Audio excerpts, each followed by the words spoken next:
आज हम एक ऐसे मुद्दे पर बात करेंगे जो हर भारतीय के लिए बेहद जरूरी है, हमारी रेलवे की सुरक्षा। भारतीय रेल, जिसे देश की लाइफलाइन कहा जाता है, आजकल खबरों में अपनी चमकती वंदे भारत ट्रेनों से ज्यादा हादसों की वजह से चर्चा में है। और इसके केंद्र में हैं हमारे रेल मंत्री अश्विनी वैष्णव, जिन्होंने 7 जुलाई 2021 को ये जिम्मेदारी संभाली थी। सवाल ये है, क्या पिछले 3.5 साल में रेलवे सचमुच सुरक्षित हुई है, या ये बस एक ढोंग है जिसके पीछे सैकड़ों जिंदगियां दफन हो चुकी हैं? चलिए तथ्यों से शुरू करते हैं।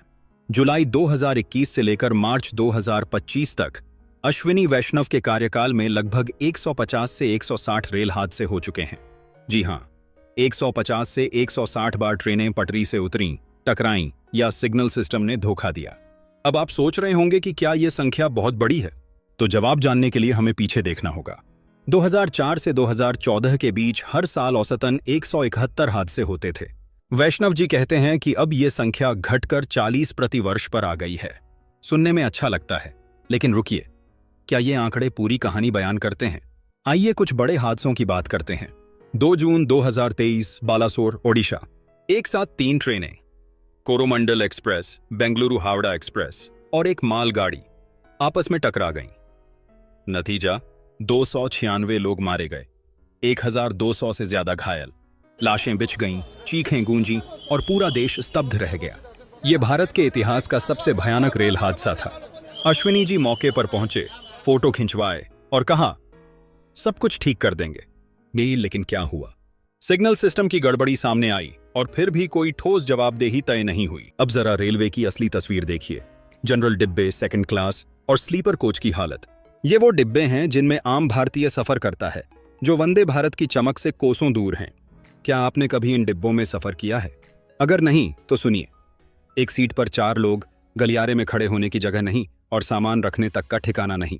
गर्मी में पसीने से तर, सर्दी में ठिठुरते लोग और ऊपर से टॉयलेट की गंदगी। यह है रेलवे की हकीकत। त्योहारों के मौसम में तो हालत और बदतर हो जाती है। ट्रेन में चढ़ने के लिए धक्का मुक्की, खिड़की से लोग लटकते हैं और स्टेशन पर भगदड़ मचती है। में दिल्ली स्टेशन की भगदड़ इसका जीता जागता सबूत है। 18 लोग मारे गए, सिर्फ इसलिए क्योंकि भीड़ को संभालने की कोई व्यवस्था नहीं थी। अश्विनी वैष्णव जी, आप कहते हैं कि रेलवे में सुधार हो रहा है, लेकिन क्या यह सुधार सिर्फ एसी कोच और वंदे भारत तक सीमित है? जनरल और स्लीपर कोच में हर दिन लाखों लोग जान जोखिम में डालकर सफर करते हैं।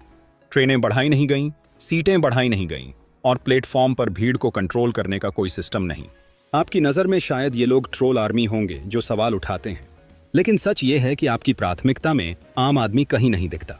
एक तरफ आप वंदे भारत की रफ्तार दिखाते हैं, दूसरी तरफ जनरल डिब्बे में लोग जानवरों से बदतर हालत में सफर करते हैं। क्या यही आपका आधुनिक रेलवे का सपना है?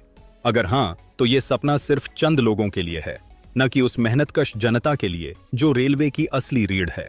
लाल बहादुर शास्त्री ने 1956 में 2 हादसों के बाद इस्तीफा दे दिया था। नीतीश कुमार ने 1999 में गैसाल हादसे के बाद कुर्सी छोड़ दी। लेकिन अश्विनी वैष्णव, 351 मौतें, सैकड़ों घायल और फिर भी कुर्सी से चिपके हुए। इस्तीफे की तो बात ही छोड़िए, एक बार भी ठोस जवाबदेही लेते नहीं दिखे। विपक्ष पर ट्रोल आर्मी का इल्जाम लगाने वाले वैष्णव जी, क्या जनता के सवाल ट्रोलिंग हैं? लोग पूछ रहे हैं, हमारी सुरक्षा का क्या? हर दिन 2 करोड़ 50 लाख लोग रेल से सफर करते हैं। क्या उनकी जिंदगी सिर्फ आंकड़ों का खेल है? एक तरफ आप कहते हैं कि रेलवे आधुनिक हो रही है, लेकिन दूसरी तरफ पटरी पर खून बिखरा पड़ा है। ये कैसा आधुनिकीकरण है? अंत में एक सवाल, अगर आपकी गलती से आपके परिवार का कोई सदस्य इन हादसों में मर जाता, तो क्या तब भी आप इतने शांत रहते? शायद नहीं। लेकिन यह दर्द उन सैकड़ों परिवारों का है जिन्होंने अपनों को खोया। अश्विनी वैष्णव जी, वक्त है कि आप बहानों से बाहर निकलें, कवच को हकीकत बनाएं, सिग्नल सिस्टम ठीक करें और कुर्सी से पहले जनता की जान को तरजीह दें।